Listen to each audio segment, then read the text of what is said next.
en representación de los que ya somos más de 140 médicos de toda España y de prácticamente todas las especialidades que ya integramos esta plataforma de Médicos por la Verdad España.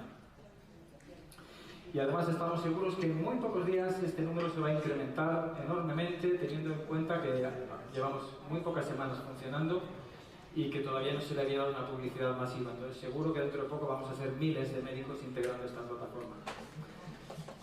Catedrática de Procesos Diagnósticos Clínicos, fue profesora de Bioquímica, Inmunología y Técnicas Instrumentales en el Ciclo Superior de Formación Profesional de Laboratorio de Análisis Clínicos. Anticipo ya que es una de las mayores expertas, tanto a nivel teórico como práctico, de todo lo que tiene que ver con la prueba de la PCR y demás. Entonces estamos muy agradecidos por su presencia también por parte de este colectivo. También estamos muy felices de contar con el doctor Heiko Schöning, perdón si no lo pronuncio del todo bien, Heiko Schöning, más o menos. Es médico generalista, es el portavoz de la Comisión Extraparlamentaria de Investigación Alemana, de la que todos hemos tenido noticias, cofundador de la Asociación Médicos por la Verdad de Alemania. Entonces esta comisión extraparlamentaria, salvo error, es la primera, la pionera a nivel mundial, y es en la que nos hemos inspirado también para dar origen a nuestra correspondiente comisión de investigación extraparlamentaria que vamos a comenzar en España.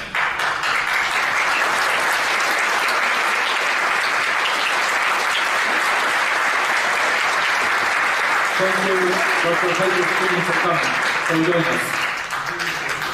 Y también contamos con otro grupo de médicos de la misma agrupación y muchos otros que no están aquí porque no han podido y piden disculpas por no presentarse. En primer lugar, queremos expresar nuestro reconocimiento y recuerdo por todas las víctimas directas o indirectas que ha ocasionado la enfermedad denominada COVID-19, incluyendo, por supuesto, a todos nuestros compañeros sanitarios fallecidos. Y desde aquí queremos dedicar todo nuestro cariño, presencia y, por qué no decirlo, nuestras oraciones, tanto por los fallecidos como por sus familiares.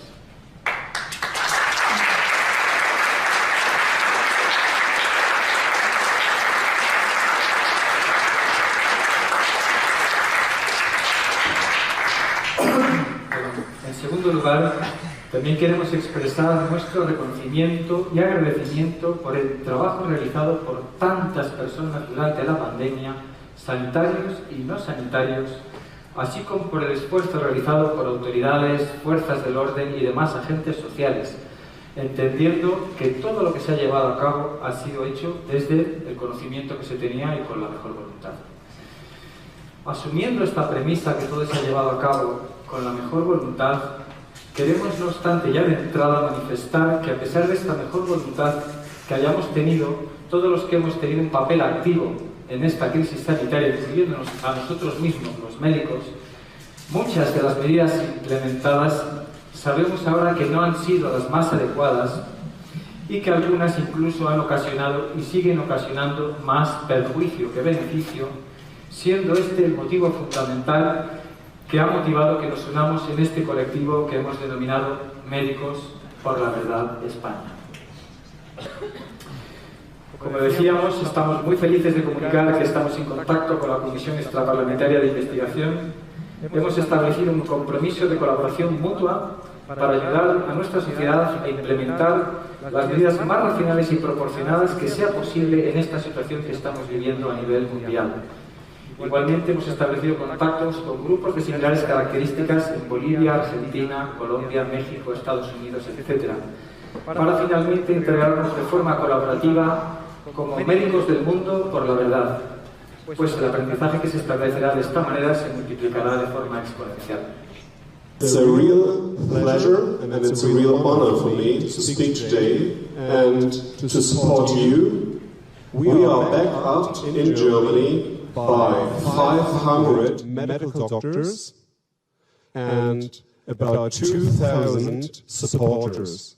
We're doing this for the people. We're doing this for our families. We're doing this for our patients as medical doctors. And I would like to emphasize on the point, it's not about politics, it's not about right wing, left wing, it's not about man or woman, it's not about up or down, thick or thin, it's just about the humans. It's about us as citizens. It is quite simple here. If you look behind the curtains, you see, okay, this medical story with COVID-19, we have the medical facts, it's scam, it's fake. So we need to ask who gets the benefit out of this and who has got the power to create this fake. Y el objetivo sois vosotros, los ciudadanos, es la economía. Una mentira. Entonces, nosotros lo que necesitamos es solidaridad. Y estoy muy feliz de estar aquí con Médicos por la Verdad. Muchas gracias. Entonces, hemos contactado con nuestros hermanos hispanoamericanos. Muchos nos han enviado cartas de apoyo. Voy a leer brevemente, por ejemplo, esta desde Médicos por la Verdad Argentina, que dice: a nuestros hermanos españoles, desde la remota pero siempre cercana República Argentina, decimos presentes en este histórico acto y enviamos una ferviente felicitación y nuestro incondicional apoyo en esta lucha por la verdad que ustedes, valientes médicos españoles, han decidido librar. Este día pasará a la historia como aquel en el que una vez más nuestra madre patria inició y marcó el camino señero para el resto de los países hispanoparlantes. La magnitud del desafío es innegable, pero mayor aún es la trascendencia de la causa que lo inspira, la fuerza que los asiste y los objetivos que lo enaltecen. En estos momentos aciagos para la humanidad, sepa el mundo que los médicos argentinos hemos escuchado vuestro llamado y nos plantamos en pie de lucha junto a vosotros y en defensa de la verdad y la vida. Dios con nosotros, Médicos por la Verdad Argentina. Gracias a los colegas argentinos. Sí, evidentemente había epidemia que se inició más o menos, pues ya digo, los datos lo ponen a finales de febrero, ¿no? Con la curva epidémica. Bien, a día 1 de mayo ya la curva había sido desaparecida, tanto de confirmados, totales, quiero decir, no había, había menos de... Incluso aquí los casos diarios empiezan por 2.000, ¿no? Pero de 0 a 2.000 estáis observando todos que, bueno, estaba en niveles pues bajísimos, ¿no? De funciones igual, a nivel generalizado, con criterios epidemiológicos. Correcto. No quiere decir que no existiera mortalidad y no existiera personas enfermas. Simplemente que a nivel epidemiológico, que justifique medidas sociales, sanitarias, que afectan a toda la población sana, no existe ese fundamento médico. Porque realmente la epidemia clínica, o sea, en base a contagiosidad y mortalidad, pues había desaparecido. Bien, 6 de abril del 2020, la OMS solo consideró la obligatoriedad de mascarillas a médicos y sanitarios y pacientes, cuidadores, evidentemente. La persona que está cuidando al enfermo en casa debe utilizar la mascarilla cuando está en contacto con ellos, pero la obligatoriedad a la población sana no está registrada.